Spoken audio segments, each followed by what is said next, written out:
and I'm going to welcome everyone to a conversation with the Manchester Brain Bank. I'm really excited about this webinar. It's the first one of 2022, and it's the first one where we get to talk about brains. So brains when they're in somebody and brains when they're not in somebody. So I'm excited to find out more from Andy and Phil. If you haven't been to one of our webinars before, my name is Emma Smith. I'm the project manager with Empowered Conversations, and that's an Age UK Salford project. We run communication courses across Greater Manchester for family carers of people with dementia. We also offer one-to-one support in Salford for family carers, and as a result of COVID, we've been doing regular webinars like this. We run a weekly disco. See, Andy, you should have come to the disco. It would have been a lot easier than this. We run a disco, we have singing groups, and we have groups for carers. And I'm absolutely delighted that today we have a conversation with the Manchester Brain Bank. At the bottom of your screen is a Q&A function. So at any point, if you have a question, rather than try and remember it or write it down, just pop it in the Q&A, and then the last 15-20 minutes of today's talk, we'll go through those questions and put them to Andy and to Phil to answer. So I think that's all I want to say. I want to say thank you so much for Andy and to Phil for giving us your time today, and thank you to everyone who's come along to watch the webinar, and I'm going to hand over to Phil. Well, thanks for that. I'll just share my screen here. So hopefully you can all see that now. So yeah, thanks for coming along today. As you've heard, I'm Phil Tinkler. I'm the Brain Bank coordinator for the Manchester Brain Bank. And yeah, the first thing you're probably thinking is, what does a Brain Bank coordinator do? It's you know, not a job title you see that often. So these are the main things I do in my day-to-day job. So I'll register people who are interested in donating their brain to the Brain Bank. So I'll give them all the information they need, the registration forms, let them ask any questions that they want to. And once they're able to make an informed decision, help them complete the forms and get them registered. I also conduct yearly assessments with people in one of our cohorts, which is the Brains for Dementia Research Project. So we'll go on to hear a bit more about that later. When someone does pass away, I'll make the arrangements for the donation to take place. A lot of the time I'll go and pick up the donation as well, and then I'll bring it back to the Brain Bank at Salford Royal, hand it over to Andy, where he takes over with his work in the labs, which you'll hear about later on. And then finally, I just communicate with members of all of our cohorts. So we've got a few. Some people are just registered to donate their brain to us. Other people, like with this Brains for Dementia Research Project, they are not only donating their brain, but also having these yearly assessments. So I communicate with all the cohorts, keep them updated, keep them informed, and just try and keep them as engaged as possible. So rather than go through everything kind of point by point, how someone joins, what happens once they're registered, how the donation takes place, I thought I would follow someone's journey through the research project instead, and hopefully that'll give you a better idea of what it's like. So I've changed the details here, so you know it's anonymized, but so it's a fictional person, but you know, I've taken inspiration from people we've worked with in the past. So we've got Mike here. So Mike was a semi-retired architect, and he still works the odd job, but at age 67 he was starting to struggle with work and decided to fully retire. A year later, while on holiday, he became very disorientated and lost for over 2 hours, and ultimately the police were called to find him. And upon returning home, he decided he would go to the GP for a memory screening test. He was later referred to to the memory services, and 12 months later, after scans and tests, he was diagnosed with Alzheimer's disease. So Mike's given medications for his memory, and while they do give him a boost, sadly, it can't change the progression of the disease. So sadly, still the medications we have at the moment, they can't stop the progression of the disease. So he wanted to do something more, and he inquires with his doctor about research. Although it might not help him now, it could help people in the future. He learns about brain donation and how this helps scientists learn more about the disease.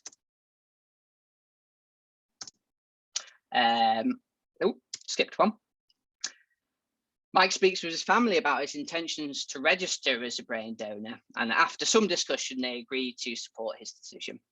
He contacts the brain bank and is given information to read and registration forms to complete if he wishes to join the project. He feels unable to complete the forms himself, but that's okay. A family member is happy to complete them on his behalf, acting as his consultee. So Mike's now registered, and he knows that his donation will go on to help others in the future. Upon his passing, his family telephoned the brain bank to inform them of the news. His family complete the consent form end section, and this is basically to confirm that in their belief, he would still want this procedure to happen to donate his brain. He's taken to a local hospital for the procedure to be completed, and then returns to the funeral directors to carry on with his wishes for a burial. Mike's brain is taken to the brain bank at Salford Royal, and here the research can begin. Mike's donation goes on to aid many studies from all over the world, not just in Manchester, and future generations can hopefully benefit from the new treatments and understandings on the back of the research. So hopefully that gives you an idea of what taking part in the project is like. But just to go into a bit more detail, we don't just have people with neurodegenerative diseases. We actually have people who've participated with brain tumours and also controls as well. It's very important to have controls because a lot of research will be comparing two groups, and you'll need a group without the disease and a group with the disease to compare the two for the research. So having controls is very important. As we saw with Mike's story, a family member can complete the forms on someone else's behalf. This might be because they're physically unable to sign the forms themselves. It might be because they feel unable to make the decision for themselves. And we don't want that to be a barrier to research and participation. So we have this in place that someone can act as a consultee and they can still take part. And yeah, once registered, we just need to be informed of any changes, anything that happens in the future. So, as I mentioned before, we have the Brains for Dementia research cohort, and these were the people who not only are going to donate their brain, but also have these yearly memory assessments. So it's a long-standing project, been set up since 2007, and it includes brain banks from all over the UK. So we've got Bristol, Cardiff, London, Manchester, Newcastle, and Oxford, and through that we cover most of England. So myself and Andy, we cover up to the Lake District, down to Birmingham, even across to Leeds. So we've got quite a big patch that we cover and try and help as many people in that area as we can. And in Manchester, we've had 166 people donate through this project, and there's still 250 people who undergo the yearly assessments with me. So what are these assessments that I do with these participants? So there's questions around cognition. So we do a number of questions here. Some of them are the brief screening memory tests. Some of you may be familiar with, you've got the likes of the MMSE, the MOCA, and these are a quick test that can give a numerical score at the end. The MMSE especially is pretty old now and not that great, but it is quick to do. and it gives you that score at the end. But what I also do is another test known as the Clinical Dementia Rating Scale, and that is more of an interview with the participant, with a study partner, that's normally a family member, and I will speak to both people, get as much information as I can to what areas they're struggling with, how long it's been going on for, etc. And through those interviews, I'll make a judgment. So it'll be my professional judgment on the memory and cognitive impairment. And having that and the numerical scores together gives us a good idea of how much cognitive impairment or not that person has. We also have physical health questions. So any trips to the doctors, changes in medications, any new illnesses, questions around mood. So periods of low mood, maybe even depression, anxiety, things like that. Social, so diet, exercise, how much social interaction someone has been getting. Obviously, recently with COVID-19, social interaction's been a real difficult one for people who have been by themselves and then, you know, shielding and stuck at home for a long time. And then finally, demographics. So how old someone is, their gender, where they live, what their previous occupation was. And probably wondering, you know, why do we ask all these different questions? So it's invaluable for research to have both someone's donation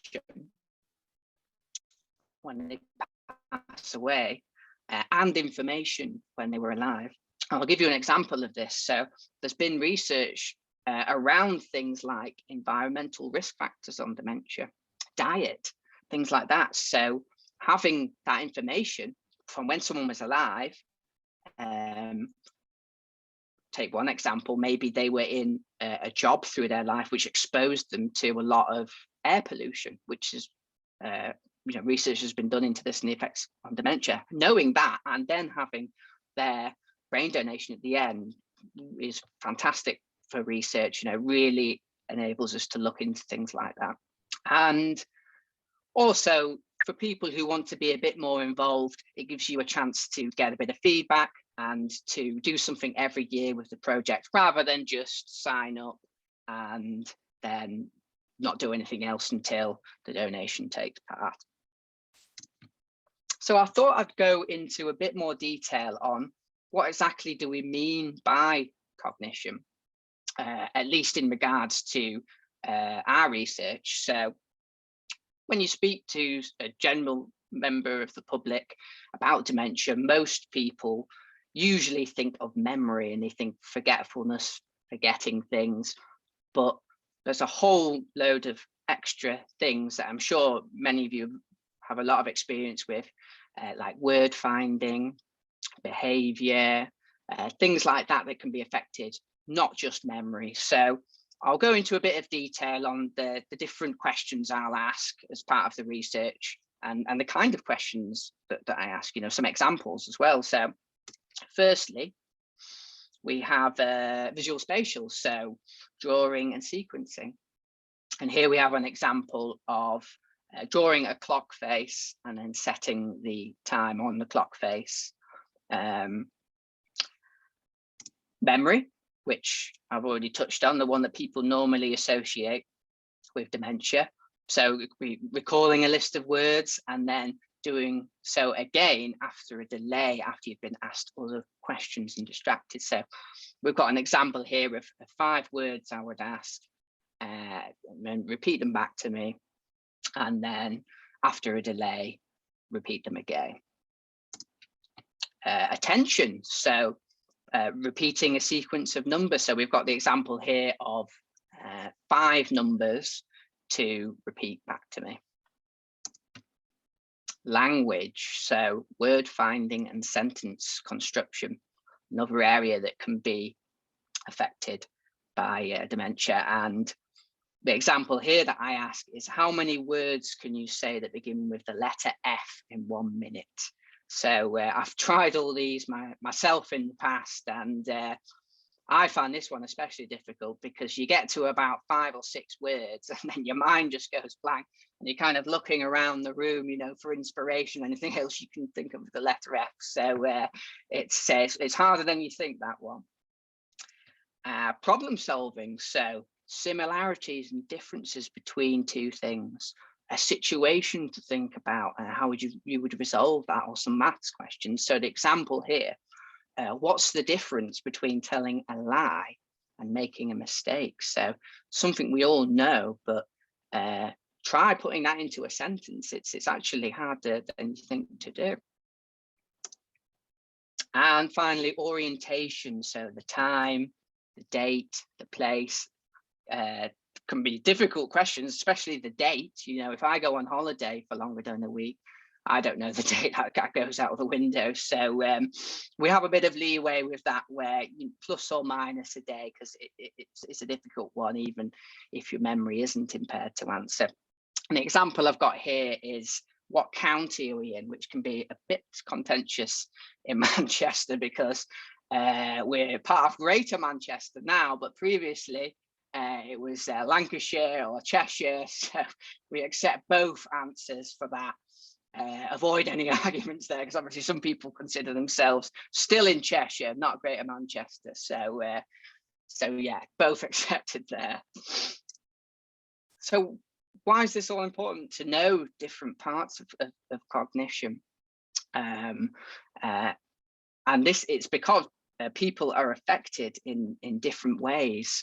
Even someone who has Alzheimer's disease compared to someone else who has Alzheimer's disease can be affected differently. And an example of this is PPA, as you can see on the screen.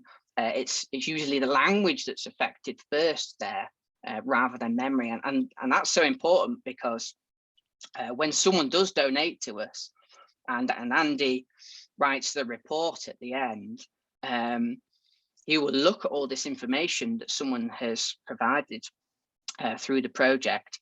And even though someone might have been diagnosed with a particular form of dementia, when we look at the brain, we can actually see different things sometimes. It's very difficult to diagnose, even with all the scans and tests we have today in life, with 100% accuracy, what type of dementia someone has, especially if it's a mixed dementia with 2 elements contributing to cognitive impairment. So having all that information available along with the brain donation means that we can have much more accurate report writing at the end. So that's why it's so important to have.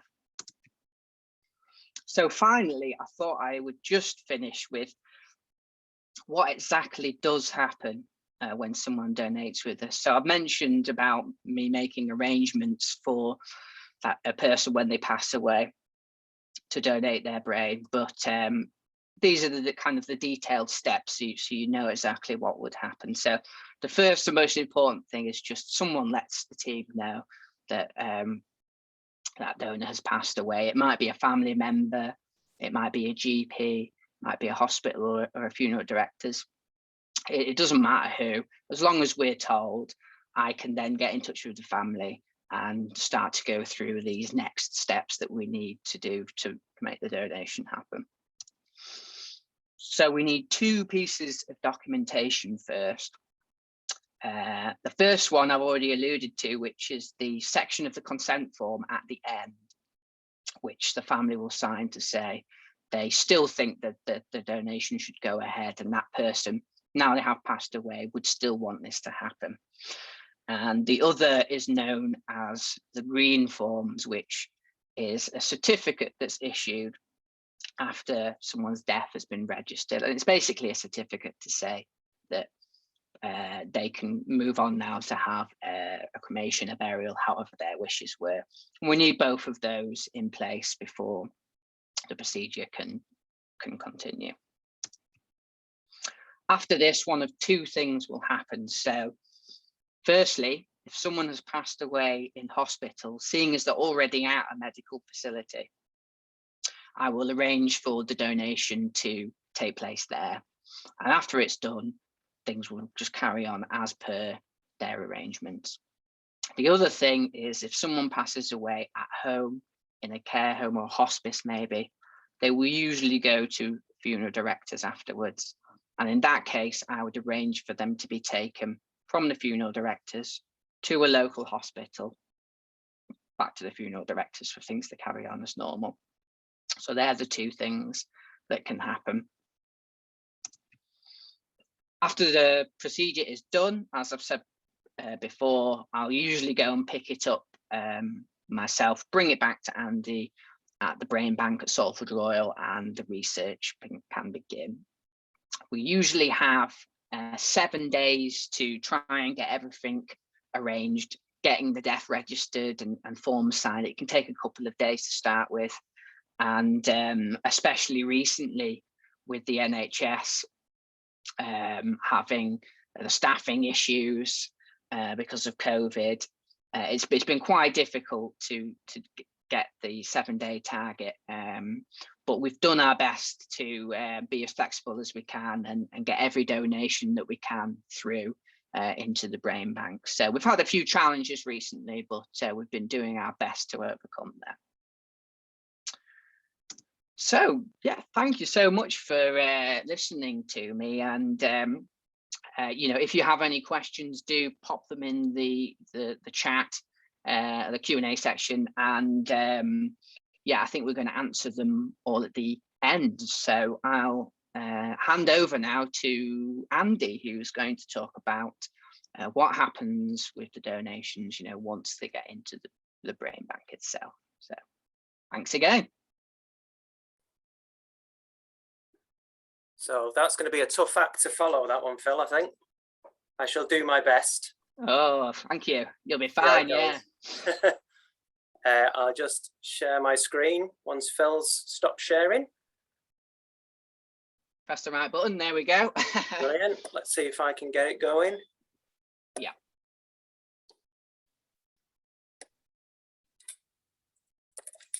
Okay.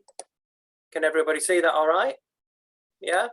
Brilliant. Can you see me funky little red marker thing going around? Yeah? Yeah. Excellent. So, good afternoon, everybody. So my name's Andy Robinson, and I'm the manager at Manchester Brain Bank, which is part of the University of Manchester. But we're based, as Phil said, off the main campus at Salford Royal Hospital. And today I'm going to give you an overview of brain banking in Manchester from the laboratory perspective. So you've had all of the in-life stuff from Phil, and now I'm going to tell you a bit about what we do in the lab when the brain arrives in the laboratories. And I hope the presentation will be of interest to everyone, and I'm more than happy, like Phil is, to take some questions at the end. So first things first, what is brain banking? Well, brain banks are places where we store samples of central nervous system tissue, including fixed tissue that's been in formaldehyde, and frozen whole brains, brain biopsies, and pieces of spinal cord, as well as some body fluids such as cerebrospinal fluid, which is the fluid that surrounds your brain, and sometimes blood as well. And this tissue is primarily stored for research purposes.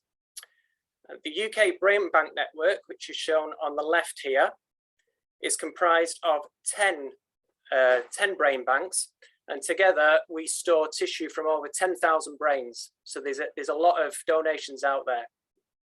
And brain banks have been fundamental to improving our knowledge of the brain in health and disease.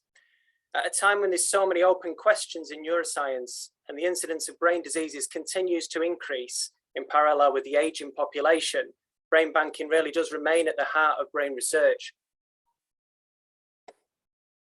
So before I start the overview of Manchester Brain Bank itself, I think it's worth noting exactly why we use human brain tissue in research.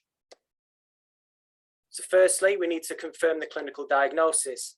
Phil made some good points earlier on about how there can sometimes be not errors, but confusion about what somebody might have from their clinical diagnosis. So we need to confirm this, and this helps both medical professionals and scientific researchers like myself.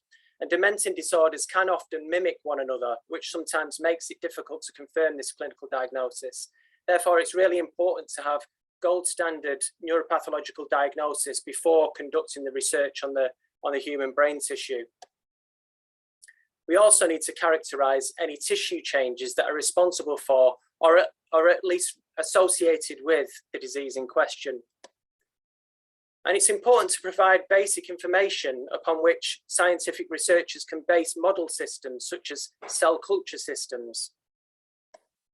And of course, the reverse is also true. So we need to test what the researchers find in their model systems back into human tissue to make sure that it makes sense. And it's these two final points here that are the essence of what you might have heard of as translational research. That's basically what we do in the Brain Bank. So I'll start with a bit of background on the Manchester Brain Bank. And we were established in the late 1970s, early 1980s by Professor David Mann. We've been around a long time. I mean, I was born in 1979. So the Brain Bank pretty much outperforms me. So David's research interests were based in dementia, and therefore he set the Brain Bank up as a brain bank that's associated with dementia itself.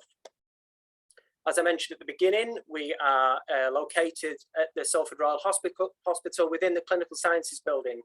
And the bank itself is held within a secure biomedical facility. We're behind keypad doors and things like that. And we share space with the Salford Royal Foundation Trust Brain Tumour Biobank and also the Salford Royal's Biorepository. We're primarily funded by the Brains for Dementia Research, or BDR initiative, which Phil spoke quite a bit about earlier. And with the support of the Alzheimer's Society and Alzheimer's Research UK, BDR was set up in 2007 to establish a network of brain bank facilities across England and Wales. And we were lucky enough to be funded as one of them. However, BDR brains only make up about 1/3 of the donations that we receive. The other brain donations we collect are partially funded by the Medical Research Council, or the MRC's cost recovery scheme, where researchers are charged a small fee for using the tissue, and that money is then reinvested into brain banking.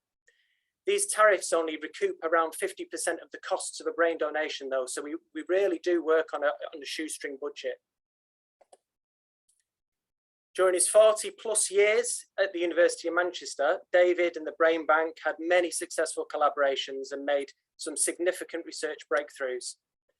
These include more than 400 scientific publications, which appear in high-impact journals such as the New England Journal of Medicine and Lancet Neurology.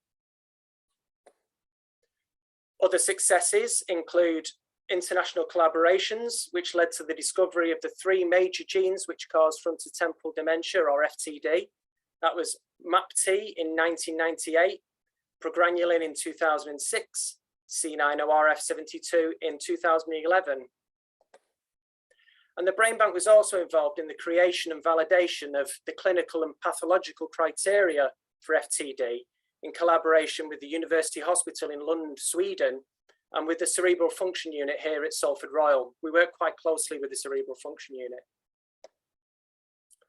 So David retired in 2018, but he still remains research active. I get emails from him quite often, and we've written a couple of papers together recently, so he's not fallen off the research planet just yet. But his successor is, as Brain Bank Director, is Professor Federico Roncaroli. So Fede is a highly regarded neuropathologist, and he had extensive experience in brain banking from his time at Imperial College London. He's very research active, and he aims to extend the remit of the Brain Bank, as Phil mentioned earlier, to include donations from other conditions, not just dementing conditions. So things like brain tumours and stroke, traumatic brain injury, those sorts of things. Then there's me. I deal with the day-to-day running of the Brain Bank, and I'm responsible for all aspects of tissue use after the donation has taken place.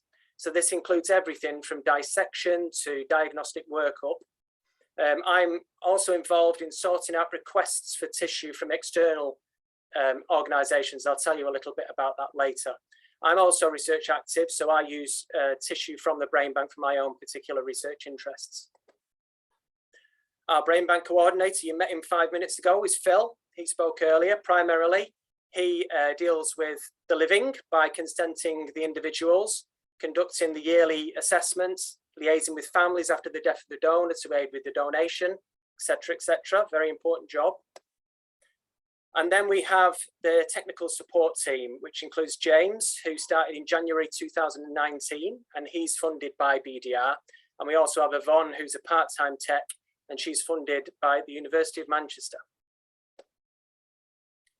So prior to the implementation of the Human Tissue Act in 2016, 2006, brains were collected on an ad hoc basis.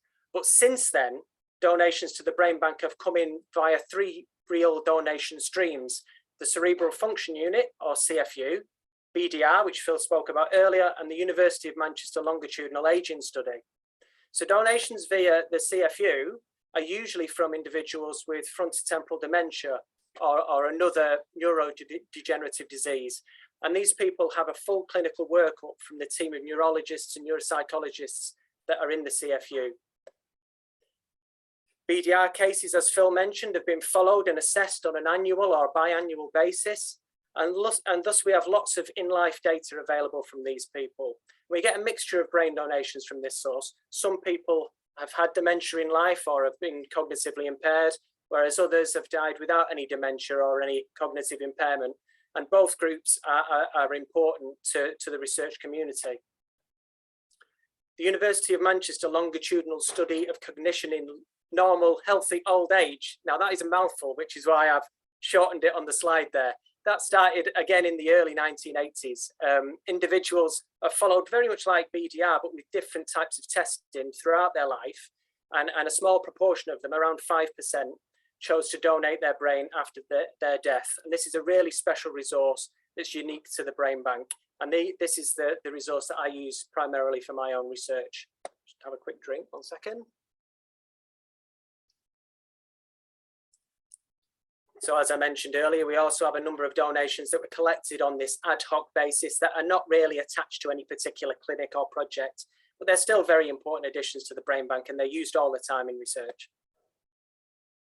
And in total, we have just under 480 living individuals on our donation list who they've consented to donate their brain.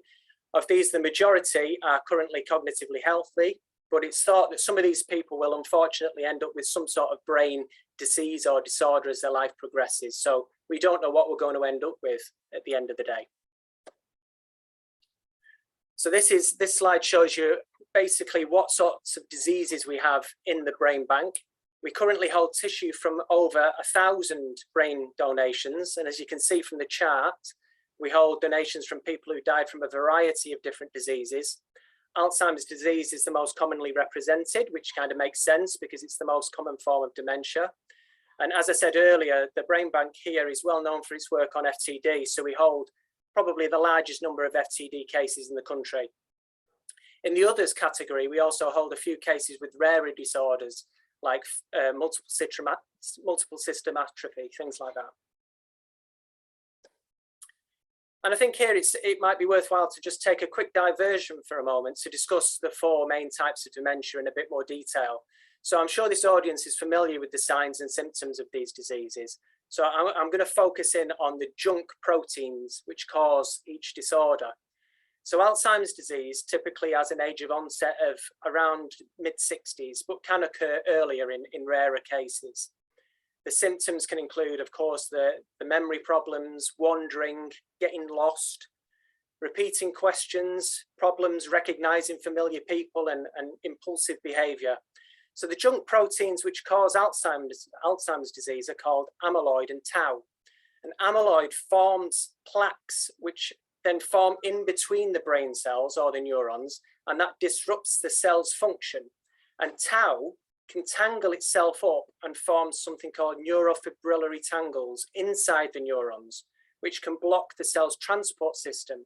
So both of these junk proteins cause the neurons to stop functioning. They then lose their connections with the other neurons and ultimately cause the brain cells to die. FTD typically has an earlier age of onset, that's around 45 to 65. And symptoms can be a little bit different. They can be behavioral, such as impulsivity and things like compulsive eating, or they can be associated with language and emotion.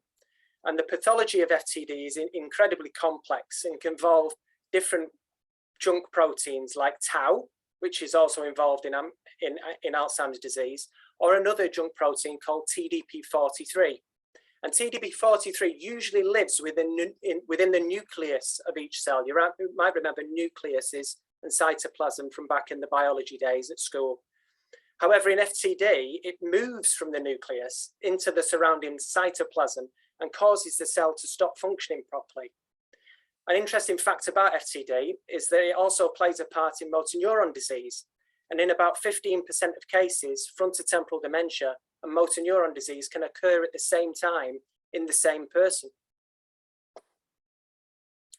Lewy body dementia typically has an age of onset of around 50 years and older. Symptoms of LBD are varied. They can include general cognitive decline, movement issues, insomnia, and hallucinations. The abnormal deposits of another junk protein called alpha-synuclein in this particular disorder can stick together and they form the Lewy bodies. And these Lewy bodies affect the brain's chemical messengers. And that in turn can lead to problems with thinking and movement and behavior and mood. Vascular dementia has an age of onset of 65 years and over. Symptoms of vascular dementia are varied, and they can include forgetting current or past events, misplacing items, trouble following instructions or learning new information, hallucinations, delusions, poor judgment, all sorts of different things. But in this disease, junk proteins are not to blame. Instead, things such as blood clots can disrupt the flow of the blood in the brain, which causes damage and leads to the symptoms of the disease. And of course, the symptoms can be similar, as you've probably just seen. They can be similar amongst the different types of dementia. And sometimes people can have more than one type of dementia going on at the same time. And symptoms can vary from person to person, which makes a clinical diagnosis often very difficult. And this is why the neuropathological diagnosis of the disease is so important. So back to the brain bank. So at Manchester Brain Bank, we try and acquire donations fresh. However, this is not always possible. Sometimes we have to get helpful mortuary staff around the Northwest to help us preserve the brain. And then we will afterwards either get Phil to go and collect it for us, or we'll courier the donation into the brain bank using a healthcare provider. But when we receive a fresh brain, we do a number of things. So firstly, we photograph it using our macro imaging equipment. And I've got some images to show you later on in the presentation. Next, we slice the brain down the midline and we take the left hemisphere and we put it into formaldehyde and we leave it to fix in the formaldehyde for 4 to 6 weeks. Then we take the right hemisphere and we slice it into thin sections and we pH the tissue to make sure that it's of good quality. And then we freeze those sections at -80, which is about 4 times colder than your freezer at home. So pretty chilly. So after 4 to 6 weeks of fixation in the formaldehyde, we use the left hemisphere to find out exactly what was wrong with the donor. So firstly, we dissect the hemisphere into standard representative blocks where the pathology and the junk proteins of the common neurodegenerative diseases occur. So I will warn you now, you might want to look away for the next few minutes if you're a bit squeamish, because I'm going to show you some pictures of some brain tissue, okay? So here we've got the fixed left hemisphere of a brain. So this has been in formaldehyde for 4 to 6 weeks. And during this time, the brain loses its pinkish color as the chemicals in the formaldehyde start to preserve the tissue. We then coronally slice this, so like this, into approximately 1 centimeter thick sections. So here we have the front of the brain and here's the back of the brain. And each of these lines are 1 slice through the brain. So here we see 3 of the sections laid out flat. And on the far left here, you can see a section of the frontal lobe. So the frontal lobe is associated with the higher mental functions like concentration and planning, creativity and inhibition, all the things that make you a human being, really. And the middle section here shows the anterior basal ganglia, which is this bit in the middle. And the anterior basal ganglia is a region which fine-tunes voluntary movements. And we can also see on this middle one here, the anterior temporal lobe. Sorry, I lost my way there for a second. The anterior temporal lobe, that's critical for semantic memory, which is quite ironic because I forgot the words I was trying to say. So semantic memory basically means knowledge of objects, people, facts, things like that. And the section on the right-hand side here shows the more posterior basal ganglia. And if you look at where the arrow is pointing, you can see a really nice example of an area called the anterior commissure, which is the white line indicated by the arrow there. And that the anterior commissure is one area of the brain which connects the two lobes of the brain together. In fact, it connects the left and the right temporal lobes of the brain. So it's quite an interesting area. And then we take small blocks containing areas where the pathology or the junk proteins are usually found, and we dissect them out. So on the left here, you can see a superior, which is the top part of the brain, a superior frontal block. And here you might find amyloid beta and tau in a brain with Alzheimer's disease. In this middle section here, that shows an anterior cingulate block. And there you might find Lewy bodies in Lewy body dementia. And here in the section here in the right, you see the basal ganglia again. And in here, the basal ganglia contains two areas called the caudate and the putamen. And in that particular area, that's where the pathology of Huntington's disease can occur. So you can see all the different areas, different places where the pathological proteins might build up. And we have to take a spectrum of areas across all of the brain to make sure we're finding exactly what was wrong with the person. So we then process those fixed blocks overnight in a special machine. And then we embed the tissue into paraffin wax to solidify the tissue to make it easier to cut. And then we cut very, very thin sections from each block at 5 microns, ready for special staining so we can see the pathology. So we use a machine called a microtome to do this. And for a bit of context, there are 1,000 microns in 1 millimeter. So you can imagine just how thin these sections of 5 microns they are. They're very difficult to handle.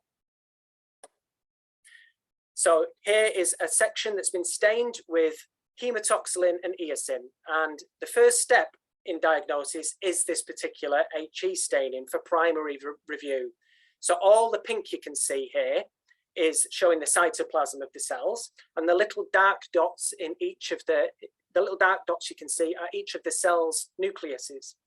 And the H&E staining helps us to identify the different types of cells and provides important information about the pattern and shape and structure of cells in a tissue sample. And it's often used in the diagnosis of diseases such as cancer, but it's also very useful in neurodegenerative disease as well. So after Federico has had a look at this and done his primary review, he'll request some special stains. And for dementia cases, we use a panel of special antibodies for attaching to the junk proteins in dementia. And then this helps us determine the neuropathological diagnosis. So this can include amyloid beta, which is in the top left there, which if you remember from earlier is present in Alzheimer's disease. Tau, which is present in Alzheimer's disease and also a subset of frontotemporal dementia. TDP43, which again is in FTD. And also alpha-synuclein, which is in LBD and also Parkinson's disease. I won't go into too much how we do these stains, but in short, wherever you see the brown color on the images, that's where the junk protein is specific to that particular protein. So in the top left here, you can see that we have brown blobs of amyloid beta. So if this was in a brain of somebody without Alzheimer's disease, these brown blobs wouldn't be there. So once we've done all of the diagnostics on the case and we know exactly what was wrong with the person and it's fully characterized, we can make it available for research. So as well as conducting our own research, the Brain Bank has ethical approval to release tissue to other research projects without the need for researchers to apply for their own extra approvals themselves. The process starts with a tissue request form, which the requester completes, detailing their project and how they plan to use the tissue. And then that form gets circulated around our brain bank management committee, who assess the project and get the opportunity to ask questions about it. Because what we want to do is give tissue out to the very best scientific projects that are out there. We don't want to waste any tissue at all. So the requests are then approved or rejected within 2 weeks of receiving an application form. And after approval, the requester's institution must complete the dreaded material transfer agreement, which is very dull. I won't go into it too much, but this allows both the brain bank and the HTA, which is like the government body for human tissue, to know exactly where human tissue is, because we need to know exactly where it resides so we can be audited. And after all the paperwork's complete, the researcher is invoiced for the cost recovery aspect of the request. As I said earlier, we make no profits at all. All the money is recovered to pay for the technical time and neuropathologist time, lab consumables, all of that sort of stuff. And remember, we only recover 50% of the cost of each brain donation. So yeah, it can be tough at times. And finally, after all the boxes are ticked, we can release the tissue for use in the requester's project. So since 2009, we've dealt with over 130 different tissue requests, and tissue has been used internally by colleagues at the University of Manchester and externally, where we've sent tissue both nationally and also internationally to countries such as Japan and the USA. And studies using tissue from the brain bank have been published in Nature, JAMA Neurology and other high impact journals. So you can see that human tissue is used in really high quality research. And since 2011, we've released over 28,000 tissue samples. So we're kept busy. The nature of tissue banking means that some years are better than others when it comes to release of tissue. And on this graph, you can see the variation year on year in the total tissue released. You can also see that we mostly provide fixed sections of tissue for research, although the frozen aspects, some of the frozen tissue that researchers sometimes use for DNA extraction and things like that, that also makes up a significant proportion of tissue released. I've avoided including 2020 and 2021 on this graph because COVID just hit scientific research really hard and it affected everybody's output. So it wouldn't be fair to show those years really. So for the future, we hope that the brain bank continues to thrive in the way that we have been doing in the past, and we're working really hard to achieve this in a number of different ways. This includes continuing our work in dementia and neurodegenerative diseases. And here you can see a small selection of our most recent publications in this particular area. This one was recently published in Nature, so we're still hitting the high impact journals. In addition, we've expanded our remit to include brain donations from other disorders, like I said earlier, such as brain tumours, traumatic brain injury, stroke, epilepsy, etc., etc. We're close to acquiring a slide scanner to allow us to offer digital pathology to researchers. So an example of this would be a service where we could offer high quality digital images of stain slides to researchers, which they could then use in their analysis. And that would mean that tissue wouldn't actually leave the brain bank. It stopped the need for the dreaded material transfer agreement, which can take months to sort out. And vitally, it means that the tissue can be used in other projects. It can be saved for use in other projects. We've now got a new website, which was created with help from the IT service at the University of Manchester. I wouldn't bother trying to jot this down. If you're interested in taking a look, you can just Google Manchester Brain Bank and we're at the top of the list there. And finally, like today, we're committed to engagement and outreach. A few examples of this, we've had fundraisers from Alzheimer's Society come and visit the Brain Bank. We had some great feedback from that. For example, they mentioned that they're now able to answer questions much easier regarding brain donation now that they've seen the Brain Bank and see what goes on there. We also recently formed some close ties with the University of Zambia, and Dr. Peter Julius, who's the head of pathology and microbiology there, he visited Manchester Brain Bank to gain some valuable experience in the pathology of neurodegenerative diseases. And he plans to set up a dedicated neuropathology unit, the first in his country, and he will maintain an active collaboration with Manchester Brain Bank. We even had South Korean TV station, KBS, come and film at the Brain Bank, and they interviewed some of our staff, which was me included, highly embarrassing. And the programme then aired in South Korea in September 2019. And our aim there was to increase visibility of brain banking in East Asia, and also increase the use of human brain tissue by research groups that are based there. So finally, I'd just like to acknowledge all of the people that have been part of the Brain Bank, past and present, and the people that help us do the work, the funders there. So I hope you've enjoyed what I've had to say, and I'm happy to take any questions you might have.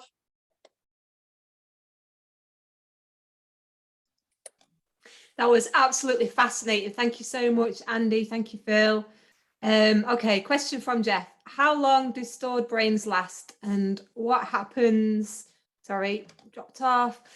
What happens when a brain is considered no longer useful for research? So how long does it last when you store it, and then what happens when it's no longer useful for research? So that's a really good question. They effectively last forever. The oldest brain that we've got goes back to 1969. And that's a case of motor neuron disease that's still used in research today. So once a brain has been fixed or frozen properly, it remains useful to research forever. The only time that we would ever dispose of a brain is if something catastrophic went wrong, which never really happens in the brain bank. So yeah, basically they can be kept for long periods of time, longer than I've been on the earth.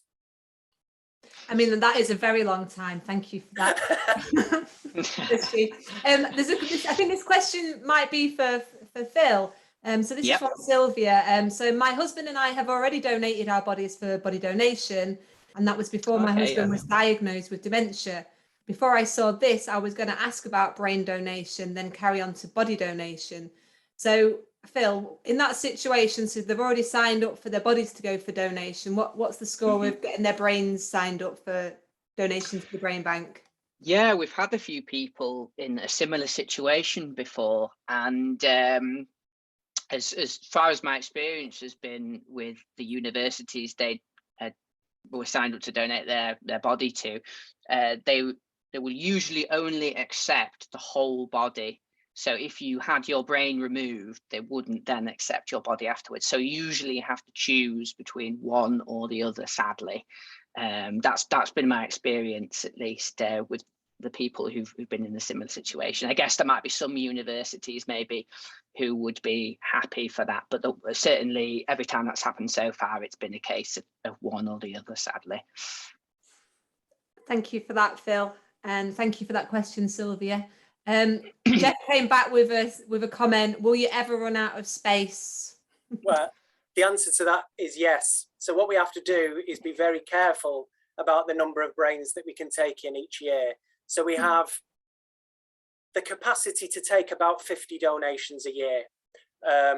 Sometimes it isn't possible to take a donation, which we really do, as Phil will tell you, we really do try our best to take as many donations as possible, but sometimes it's just not possible to take a donation in. We can spread out. So as far as space goes, if we're a functioning and successful research group, the university and the trust would hopefully, fingers crossed, give us a little bit of extra space. So space for actual brain donations in formaldehyde isn't a big deal. It's the big -80 freezers that are the problem. They're very, very heavy. So we need to make sure that they're on the ground floor or on a floor which has been reinforced. So these are the constraints of how many brains we can take in, but we really are loath to get rid of donations, definitely. Thank you for that. Barbara has come in with a question. You said earlier on the brains are used primarily for research. What else are they used for? Just made it sound a bit sinister, didn't it? I suppose that the point there was that they're primarily stored for diagnostic, and then they're used in research. So all of the brains are used in research, but the first thing that we have to do is kind of store them as the diagnostic specimen. So we have to find out exactly, for example, somebody could go to a GP and they might be quite aged and they might be told that they have Alzheimer's disease, and they're not followed up.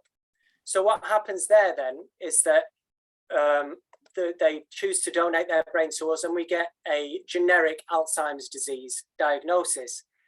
If we went ahead and just used that diagnosis and gave it to people in the research community saying they had Alzheimer's disease, we could be wrong.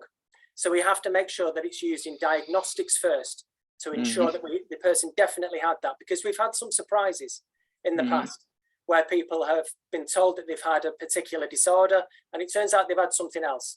So what we do in those cases is we write a nice letter to the family, we explain what's happened, but the brain donation is still useful because we can use it in other research projects as well. Thank you. Claire has said, very interesting talk, Andy and Phil. A great job you and your teams are doing. If you don't have space to take more than 50 brains, can you send them to another brain bank in the UK? Yes, we can do that, yeah. So each of the brain banks in the UK tends to have their own speciality. So our speciality, as I said, is frontotemporal dementia. Newcastle Brain Bank, for example, they are very interested in Lewy body dementia. So if we'd got to a point in the northwest where we'd had our 50 brains for the year and somebody came along and they had Lewy body dementia, Phil could get in contact with the team in Newcastle and we could transfer them over there. There wouldn't be a problem. Yeah. Thank you. Barbara's come back. She said, why do you split the brains into the left and right hemisphere? That's a good question. So basically it's to maximize what we can do with the brain. So when you put a brain into formaldehyde, it does something called cross-links the proteins. So it kind of makes the proteins all stick together, which makes them only useful in certain types of experiment. If you wanted to do an experiment looking at DNA in Alzheimer's disease, you wouldn't want to use formalin fixed tissue for that. You would want fresh frozen tissue for that. So we split the brain down the middle and do different things with it to maximize the things that we can do with the research. Also, some of the antibodies that are used in some of the research that's done outside of the university, they need frozen sections of samples, not fixed sections of sample, because antibodies might only work on fresh frozen stuff.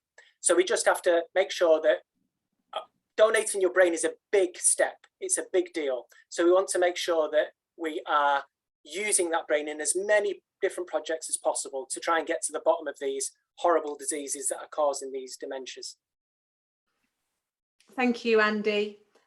Very quickly, if somebody wanted to donate their brain for the Brains for Dementia study, is that still an option or is that sort of closed because it's? Yeah, that one has sadly closed now. So we hit our target for the people who could sign up for that. But as regards to just donating your brain, as Andy said, we can take about 50 extra people each year. So normally when someone's interested, you know, I'll speak to them and then I'll go back to Andy and the team and let them know the situation, and then we'd make a decision whether we sign that person up or not, obviously depending how many people we've had in for the year and things like that. Brilliant. We've hit time and I've got another 10 questions to ask, and I'm sure everybody else. Barbara said, wow, this is so fascinating. I could listen for hours. I know, Barbara, I could. Maybe we should all just stay on and carry on talking about it. But we can't. Andy, Phil, thank you so much for your time today. It really has been fascinating. Yeah, we've learned loads, and honestly, the long words that you've pushed out today, I thought we knew about dementia, and then you've just taken it to the next level. So thank you so much for your time. Thank you everyone for coming along and watching and sending in your questions. Ray said thank you. Next week, we're having a conversation with Happy Smiles, and the founder, Alex Winstanley, will be talking all about his book, My Grandmother Has Dementia. So if you can join us for that. Hannah's saying thank you. Everyone's saying thank you. Thanks for having us. Thank you. Thanks for having us. Yeah, our pleasure. Yeah, thank you. Jeff said thank you. All right. Thanks, everyone. Have a lovely afternoon, and I'll see you all soon. Okay. Bye-bye. Cheers. Bye-bye.